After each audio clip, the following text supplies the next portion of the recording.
Looked up to the hills from which cometh your help. Amen. When you cried out to the Lord and God answered your prayers. Amen. And he came through each and every time that you asked him to help you. How can you compromise and believe that the defeated word that the enemy tried to place in your spirit would have rule and dominion in your life?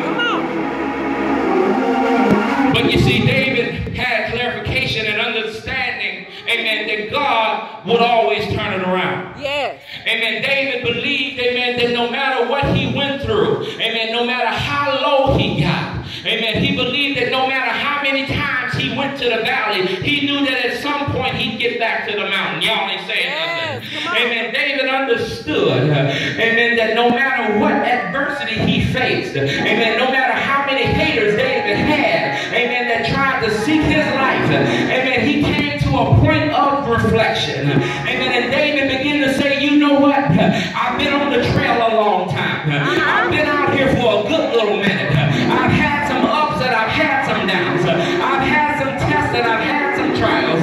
But I've never seen the righteous forsaken. I've never seen a saint get too down and out.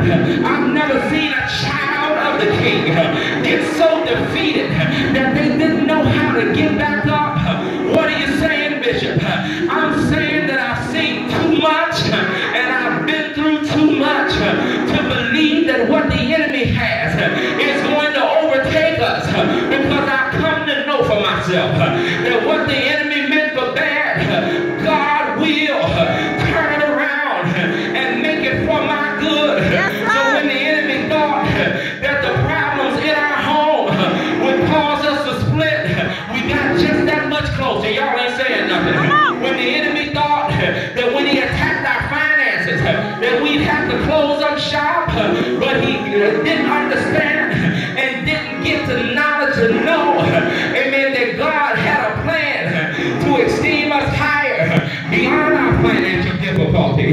David came to a point to where he understood that no matter what the enemy tried to do to set up traps and sabotages to get him to compromise and take down God, he understood that God was always with him. He understood the fact that as long as he served God, he always had assurance. He had a blessed assurance to know that when he served God, that no matter what the trial was, that no matter what he was going through, that God would show up on time. God has to allow some things to happen in your life, because how can you tell somebody that is sick and looking for healing that God is a healer when you've never been sick before, evangelist? How can you tell somebody that God is a way maker when you've never been through nothing? How can you tell somebody that he'll be a friend to a friend if you've never been tested in the realm of friendship? If nobody ever turned heel on you, if nobody ever pretended to be your friend and walked out on you, how can we tell somebody that God will show up after a while if we never waited on anything? Because the Bible declares that we got to endure hardness as a good soldier. We got to go through the fire and we got to go through the storm. But if you can lean on somebody, you can tell them I'm all right now. Because I once was young and now I'm old. But I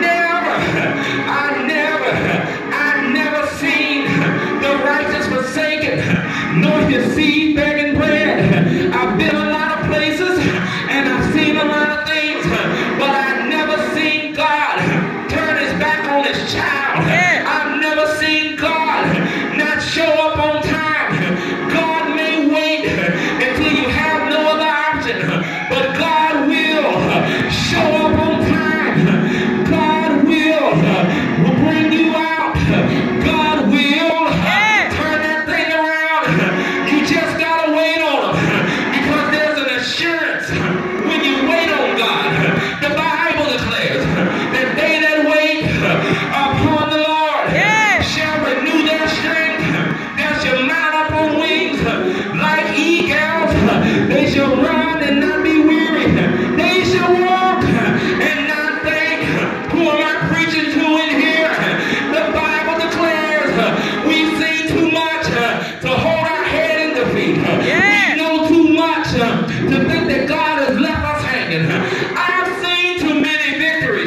to let the feet have